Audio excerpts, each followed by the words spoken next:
Everybody, Gerone Wright here again, and I'm back with another doing another. This will be my second video referencing my decodings that I have discovered with Leonardo da Vinci's Mona Lisa. Okay, you can see my first video for where I made decodings where I actually made the suggestion in her eyes.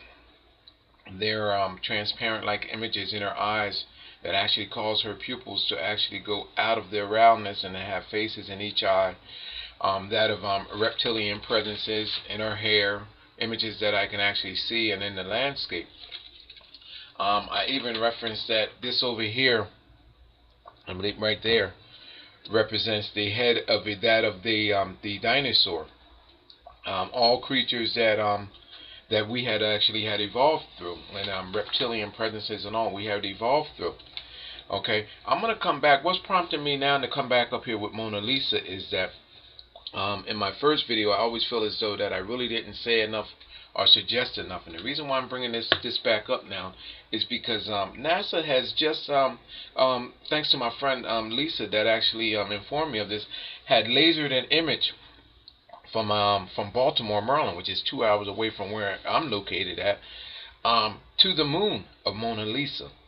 And I mean, I find this to be very disturbing because everything that I have found out about Leonardo da Vinci and his higher knowledge of that of knowing how mankind was created, how we evolved, and which creatures we evolved through, and a lot of his artwork, it all describes in details, in sequential order, these facts that I have found to be true about Leonardo da Vinci. His work actually contains it all if you actually look at it. Some works actually detail and hide it more than the others, and some are more forthwith with this underlying information. Okay, I want to show you something about this. First of all, I want you to Google Wikipedia, Google Mona Lisa, and the first engine search that comes up, Wikipedia. Take and click on her.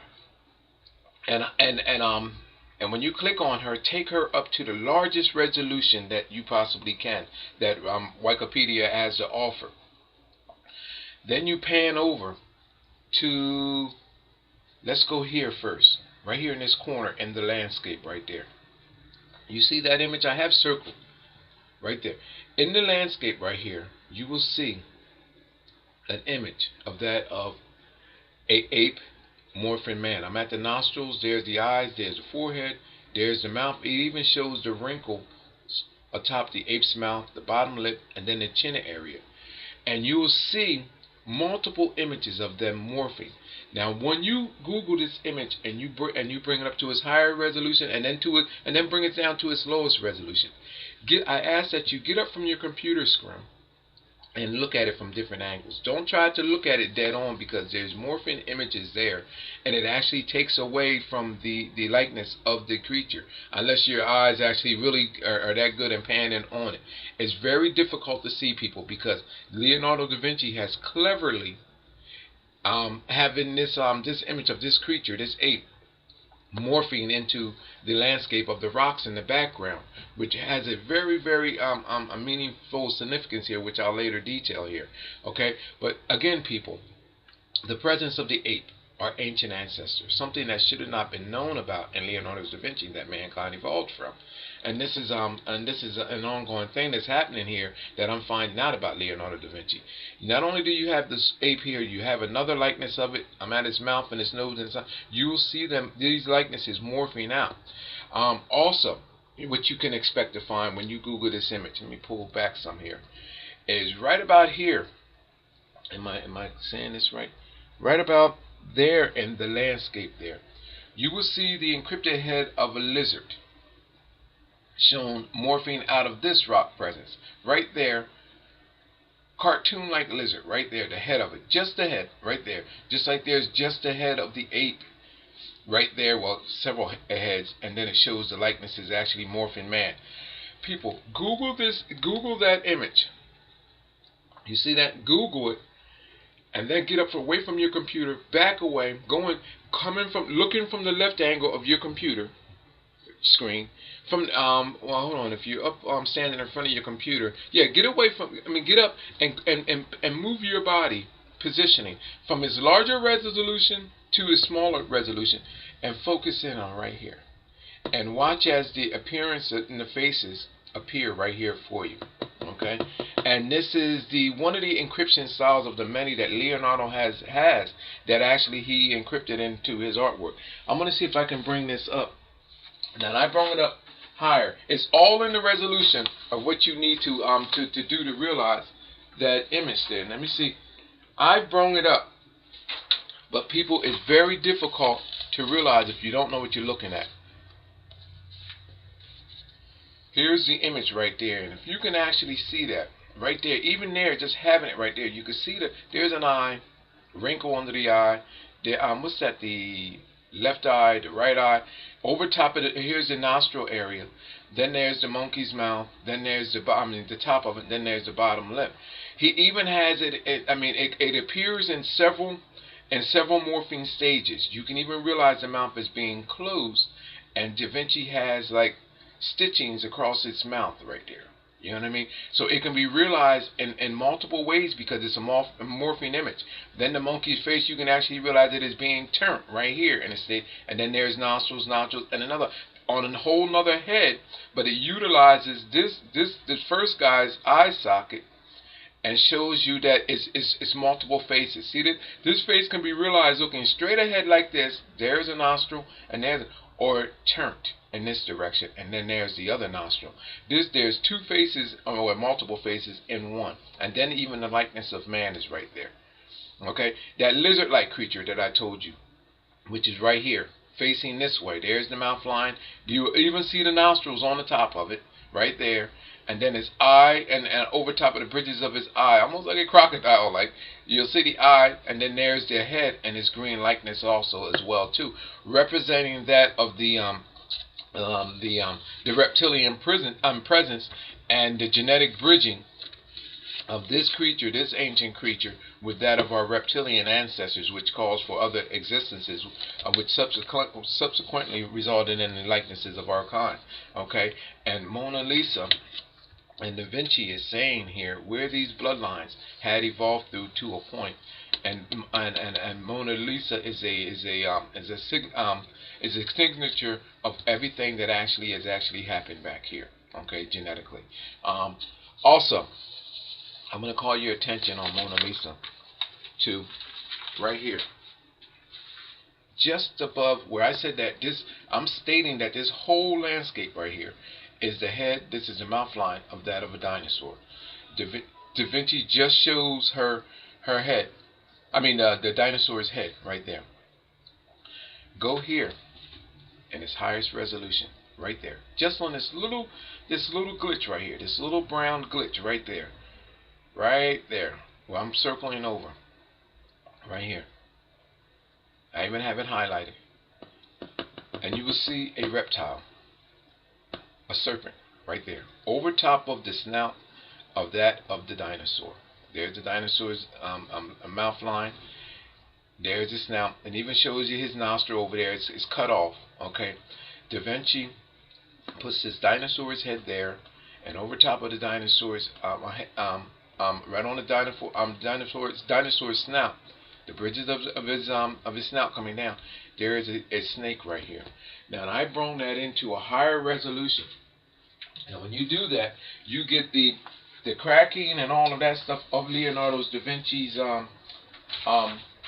artwork, where it's actually fatigued, stress fatigue, I guess, on the painting. But look at what is actually there, people. This is brought in on its highest resolution. Look at this. There's an eye in blackness, and on each end of the eye there's the whites of the eye. It even has the lines. I'm going to show you. There's a line. I'm over top of the eyebrow of this serpent's eye. Now, it can be argued that this line here is a fatigue stress line from the artwork being deteriorated over time and drying and cracking. However, coming down through here, it cannot be, because Davinci actually created the mouth of a serpent that separated the separating lines of the serpent from the bottom line of the serpent's mouth right here.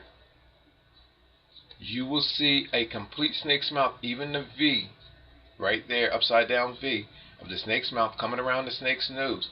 Down in here, I believe that this line is just that of the wear and the deterioration of the artwork as we see here. I think that Davinci has it just, I mean, we're morphing this line just cleverly, just actually just depicts the top, I mean, just creates that, you know what I mean? But what I'm telling you though, from here on down, can be a serpent realized. If you Google this image, you will see that Davinci has put a snake in the background, in the landscape, but just right up behind Mona Lisa, which represents her reptilian bloodline. There's an eye, and there's a mouth. I'm going to see if I can bring that in closer for you to see there and realize. You see that? Even this, the discolorations where you would actually see around the bottom, how we would imagine seeing a snake today. You see that, the mouth line right there? Coming around, forming the mouth. Here's the bottom of the snake's mouth right there. I'm at the bottom, and coming back around down below the snake's chin area. There's the snake's nostril.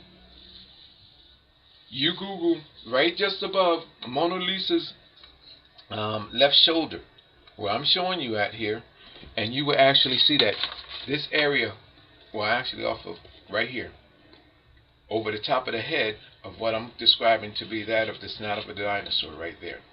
This snake is right there. Now, what is the significance of this snake? Now, I've seen this snake everywhere at many different times. Now, I can tell you things about this that you don't even know about this image, that you don't even know. But there's also other things that are present, but I'm not going to go into describing them. I'll leave that alone. Okay. Now, people, what is the snake doing there with Mona Lisa? What is it? Well, I'm already telling you that Davinci's paintings reference that of our genetic becoming. Shows you how we evolved from the ape, the reptilian presence, bridged over the reptilian presence. Then there's even a bridge back here, people. There's a bridge right there, a green bridge, showing you that there was a bridge over top of reptilian presences. There's a bridge. Now, you probably say, well, I mean, that could be anywhere. No, this goes back to ancient history. Even in that, let me take this down for a minute and show you something where else that appears. Don't forget, Google the image, go to its highest resolution, people. This is a brand new discovery that I'm revealing here on YouTube. The head of a snake over the left shoulder of Mona Lisa, morphing the likeness and the snout of a dinosaur, which is down here. Okay, so you can Google that image to where it can actually be verified there. Okay, all right, right here. Google it, take it up to its highest resolution, and realize that there is the barely visible, transparent head of a snake that is beneath all of the wear lines, fatigue lines of the painting right there. There is a snake right there. More noticeable is the mouth, the line of the mouth, how Davinci did the paint marks, where he added the white to separate one part of the landscape from the next, to give the presence of the snake. That all of his color paintings all create this scenario right here. There's no mistaking this of the snake right there. Now, I'm going to show you where else this appears, the identical thing, because we have that reptilian monkey, ape back here, with the lizard. Then there's the bridge, and it shows you a genetic bridging with that of other creatures, which actually calls for the likenesses of mankind. And there is another presence. What Davinci is doing here is actually borrowed from something that is very, very much older and has a record as well too. Over in Egypt, right here. This is stating the same identical thing as what Davinci is trying to tell you with Mona Lisa. The genetic bridging of mankind, monkey, and that of with our reptilian snake. Here's our reptilian monkey, right there, shown as being green. Right there, our reptilian monkey, shown his tail spliced in with that of this snake. And it shows you how the snake is being bridged up at different levels. Bridged, and then resulting in likenesses of that of other creatures. And all of it is being recorded down here. You do not see the dinosaur here, but you see a representation, an extension of the dinosaur in these birds. And we all know that birds are the number one, one of the number one, well, not number one creatures, but one of the later resulting creatures of that of dinosaur. And these representations are all showing us the same thing. These genetic bridges off this serpent is showing you the bridge. This is a bridge. What Davinci has shown you and telling you right here in this bridge, right across here with Mona Lisa, the presence of the ape, the presence of that reptile back there, the presence of this reptile and the dinosaur, and that reptilian snake. It's all telling us the same exact thing. Now, this discovery I have actually linked to that of what ancient alien theorists has actually called the Egyptian light bulb, and stating that this was a light bulb and all that. No, this is not that. No Egyptian light bulb. This is a stem showing you the founding stone of our genetics, showing you that it's being spliced in, and this is the stem of a flower. The flower of life shows you the flower right there, and then out of the flower of life, it shows the snake snaking over. This is not no filament and no light bulb, and it shows you how that it comes back. These genetics turn back, and it shows you that this is a genetic bridging over mankind with reptilian and all likenesses. This is not no Egyptian light bulb. I made a video on this as well too. I'm not going to go back and showing you, but I mean, this is telling you why these and it shows you the levels of genetic bridging. This is why this representation is being made. This image here is identical to that, just at a later time, and it's telling you that there was a genetic bridging, and it shows you the levels of it from its original state, from that of the reptilian monkey, which is right there, and showing you the way these genetics took off and how they were bridged on each level. And it's explaining to you exactly at what time periods it was done, as just as it is saying here. The same exact thing, okay, with this with the flower of life there, and then the snake. Okay, now Davinci's telling us the same exact thing here in a different way, in a different culture, in a different time, and a different art form.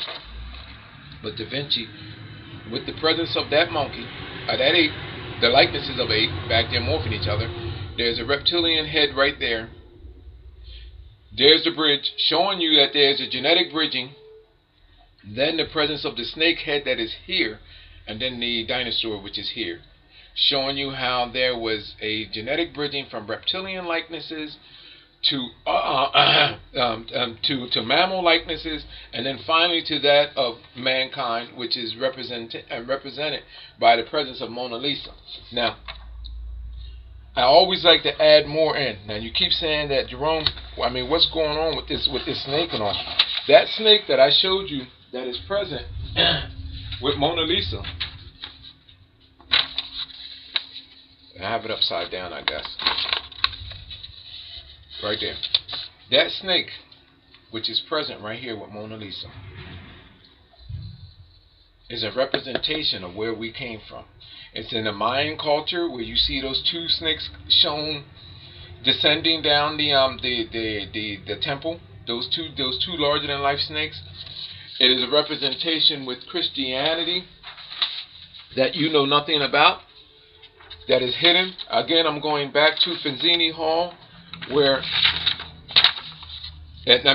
Hall, where Fazzini made this sculpture, and I found that there's the Pope down there with his bishop off to the other side, where I showed that Jesus' body is actually emerging from the head of a snake.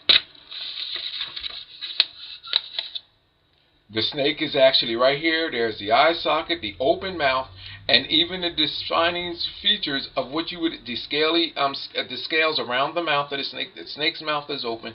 It has a worm-like creature head in its mouth with a man's face on it right there.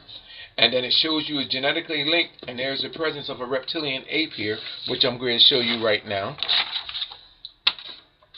Here's the snake, what it looks like with my highlights. All of these lines which create the snake's mouth. Look at that. The way you would expect for a serpent's mouth to be. Right there. All of these are just markings that are over what is already there, people. I put the eye in there, but as you can see, I got it upside down. As you can see, it's not hard to imagine that I'm not being there. Look at this, people. This is Jesus up here with a skull of like that, his hair blown away like that of a reptilian. Okay, which I believe somebody else has already made that discovery about the skull, but I'm on it. I was on it far long before that. Okay, and this is the reason why I can show you these reptilian beings here. Look at this. These gargoyles down in here. In this mass, there's also larger pictures. What Fazzini did is he created this sculpture, and then he took away the pieces. And I know what the pieces are that he took away, almost like pieces of puzzle. He created it and then took things away to give the illusion of just of leaving an artwork incomplete. There's more to this artwork that should be filled in, and I know what it is. Okay, so I'm going to take that down for a minute. Now, what do we have here? We have a reptilian ape with Mona Lisa back here, over here in the corner. We have a reptilian ape that I done showed you here in our Egyptian glyphs back in, where we are here. A reptilian ape there. Even the Vatican, Nervi Hall, has that reptilian ape. If you Google the image, people, you will realize.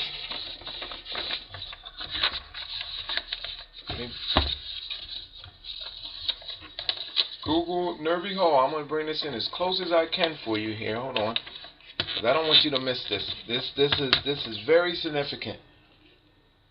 Right here, as I showed you before in this video, there's the presence of a reptilian ape here. There's the head, the forehead. There's the right eye socket, left eye socket. There's the right nostril. There's the left nostril. Can I get this up? I'm going to bring this in. You see that ape right there, people? Look at this. Over the bridge of the nose. And guess what it has in its mouth? A genetic linking chain in its mouth showing you the genetics which were bridged with this creature.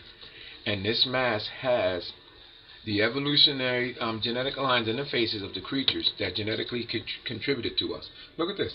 All you have to do is Google Nervi Hall.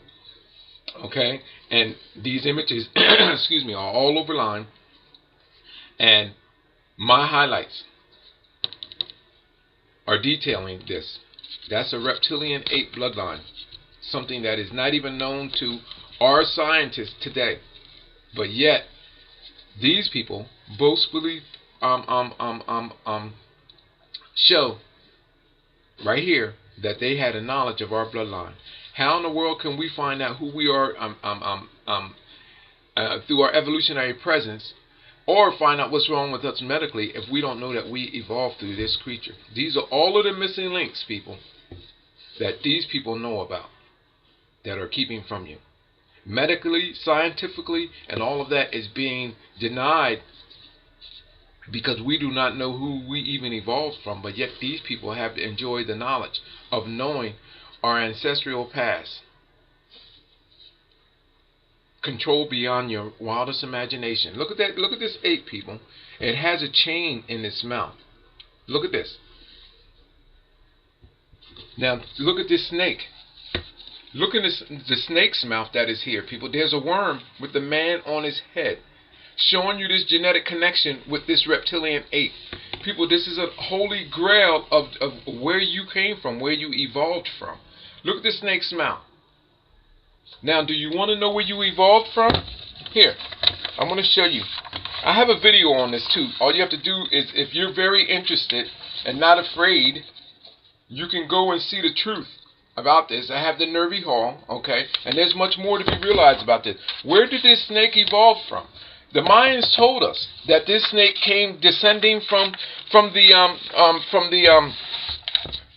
space. That's the reason why they have this snake descending from the stairs of space.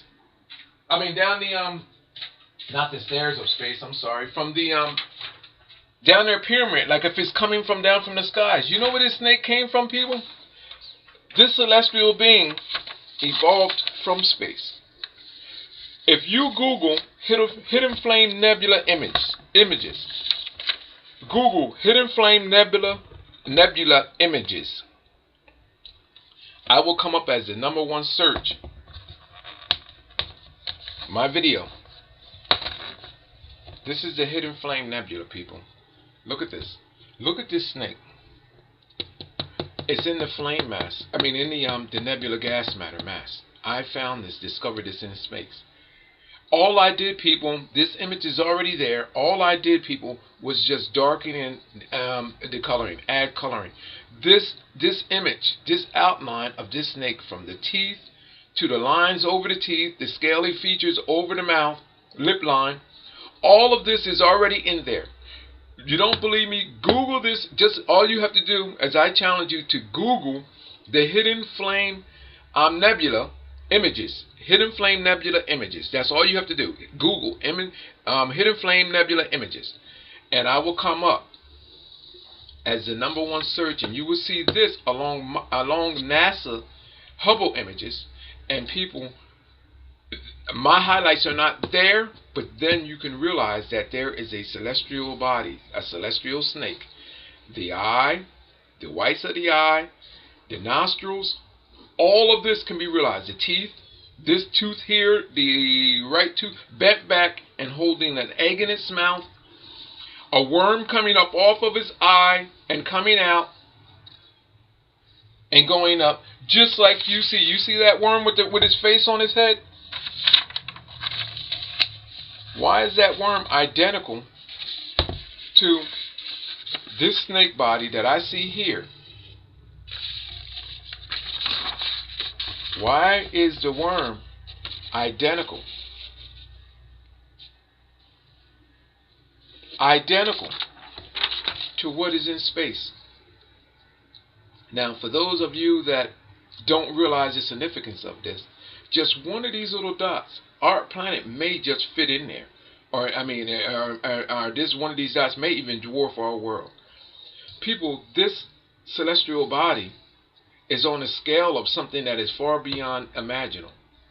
I don't know what the size could actually be. I mean, you have scientists out there, but people, there is a celestial body and existences out there that is far beyond comprehension. These beings, the minds, show us that these creatures, at one point or another, descended from space onto our world. This creature is telling us the same message. In the hidden flame nebula, there's the image of this snake with an egg in its mouth. Where in the hell do you think that this is actually going? This snake is telling you that it is laying its eggs somewhere. So what better place than it to place its eggs than on these planets? Why is that image there? Then the Vatican has this knowledge. The Mayans have this knowledge. Then the Vatican is saying the same thing with this divine image of Jesus emerging from the head of this snake, showing you that mankind evolved from this creature, that reptilian likeness, and then it shows you the worm in its mouth. Google Nervy Hall, and you will see, and when you pan in on this, you will see the head of a man with a face. I made this creation, I discovered this first several years ago. Then I had the video, this video came afterwards. I have all of this documented, people, on my sites. These findings. I knew what this was because I first found this.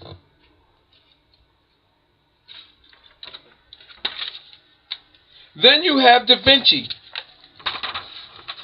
stating something very similar with Mona Lisa.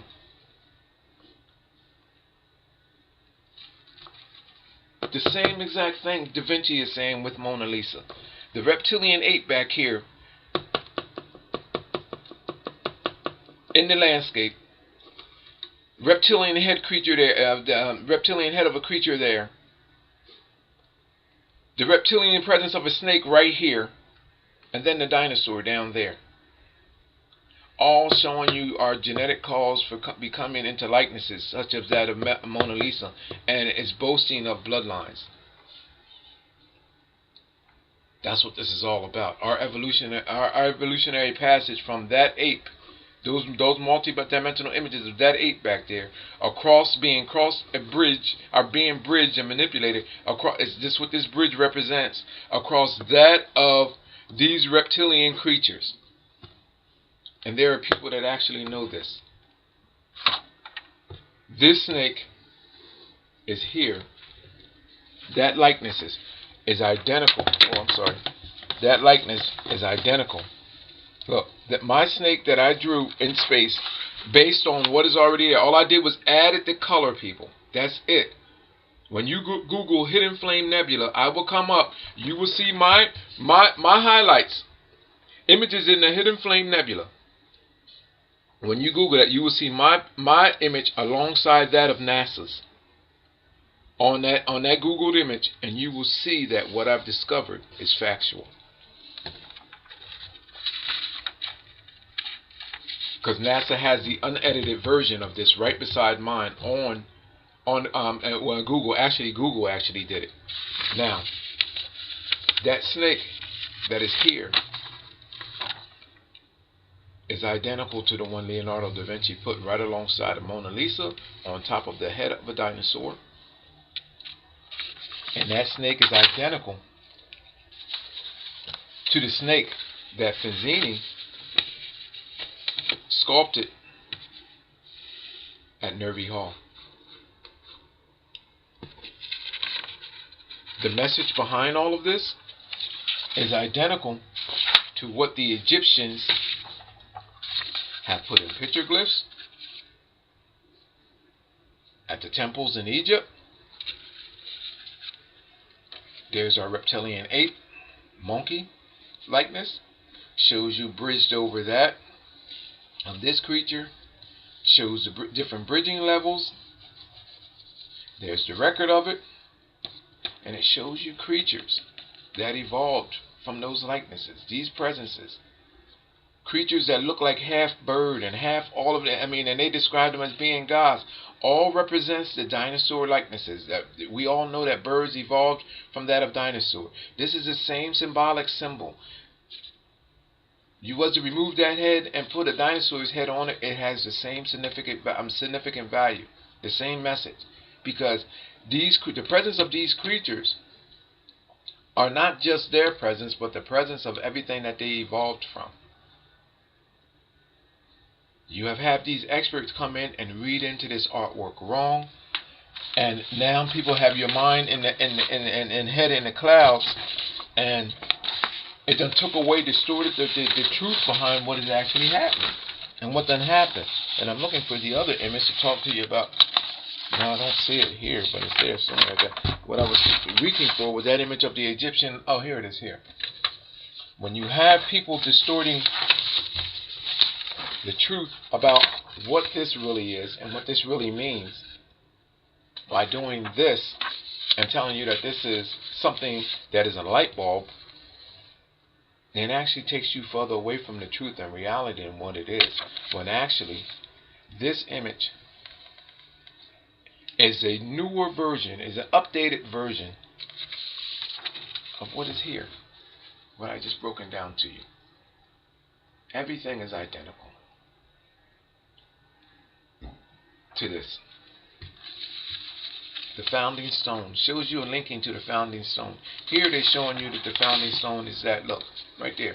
This monkey is right there at the founding. This is a monkey. This is what we evolved from. We all know already that we evolved from the monkey. In this case, they made this a reptilian monkey. Look.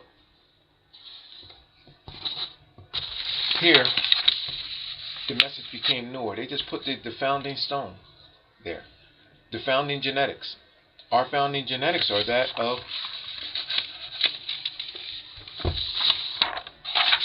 ape.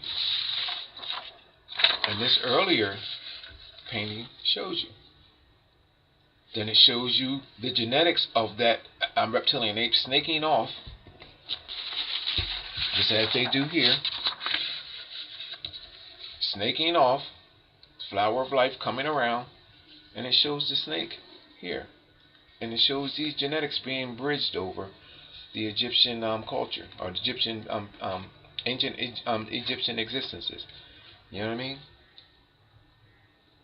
And look, it shows you where, look, check it out, the bridge, and look, and then showing you that the genetics here at this point being passed. So look at the hand that's holding it, and you see these things being passed off people. I'm telling you that this stuff here is all self-explanatory. The message is in the image. My name is Gerone Wright. You're watching my Geronification channel. And again, I'm going to take this back to Mona Lisa, because this is what this is all about. I'm upset that NASA lasered that image to Mars, and that's what prompted me to do this. And I'd like to thank my friend for Lila for actually bringing this to my attention. Layla, I don't know if I'm pronouncing that right, but anyway, for bringing this to my attention, and about NASA lasering that image, her image, because that actually prompted me to go back and just get upset about all of this. Now, I'm going to do a video on that too, by the way, because these likenesses, Mona Lisa's likeness, I have found to be in the Carina Nebula gas matter mass, along with everything that you see here.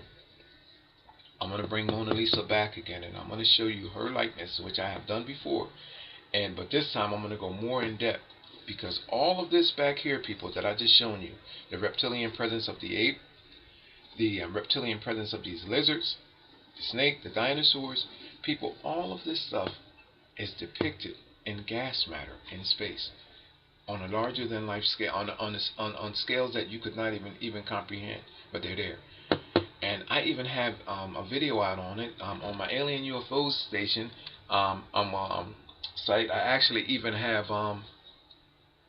made this reference of Mona Lisa being, her image being in space already, in gas matter. And here we have NASA lasering her image into space.